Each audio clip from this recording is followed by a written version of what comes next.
This is my 2003 Honda CRV VTEC 2.4 liter all-wheel drive. Just purchased this at 213,000 miles. I'm the third owner. Honda makes a great product. There's not really a whole lot wrong with this car. It runs very tight and very solid even after 200,000 miles. Original transmission, original engine. Bought it as a kid's car. One of the things I noticed though is that there's some common problems that plague this vehicle platform, but this is the second generation of CRV from 2002 to 2006, and it seems to be lauded by most as the best generation of the CRV. It's a very solid car, and this morning I'm going to show you one of the things that I found. There wasn't a whole lot of issues with the engine itself or around the transmission leaking. One of the things I did see though on the back side, this has the VTEC 2.4 liter engine, and it has on the back side closest to the firewall the VTEC solenoid that attaches to the top part of the engine. It's behind this power steering line, closest to the exhaust manifold here. You'll notice it's got a little heat shield here, and it's got two wiring harnesses that attach to the top of it. One here and one here. There's just little clips.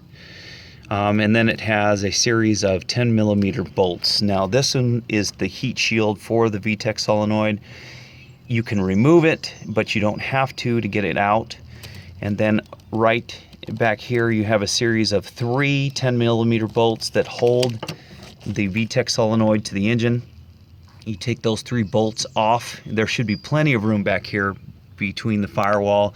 You can see the rack and pinion in the back closest to the firewall here, but you've got lots of space to get in here. And since I've already done it, I'm not going to put it on this video, but I was just showing you how easy it is to access it back here. You pull those three 10mm bolts out, the whole thing comes out. Then you can see clearly the rotted gasket material on the VTEC solenoid. You can just clean that out real good. Get yourself some carb cleaner, brake cleaner. Clean it out real good. Take that old gasket out. Prep the new gasket with some fresh oil, and then put it back together. Clean off the engine mating surface, and then that should solve this leak. Now, if you notice, you'll see very clearly that you have a leak back here because you'll see it on the CV axle.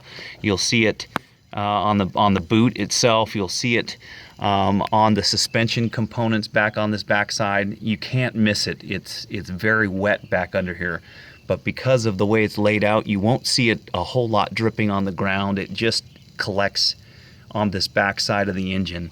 I hope this helps somebody. Again, it was a very quick fix. You can get the gasket at the dealership, and I highly recommend going to the dealer to get the gasket. It's only about $7 or $8 for the VTEC solenoid gasket. While you're in there though, there's also a sensor on the top. You've got one of those plugs I was telling you about is for the VTEC solenoid itself, and the other one is for the oil pressure sensor that is attached to the same VTEC solenoid, and it has an O-ring that also should be replaced at the same time. I think I paid for both of them like $12, something like that. It's worthwhile to do it all at the same time if you're going to be replacing that. Yeah, so that's all I wanted to share today. Hopefully this helps somebody out. Okay.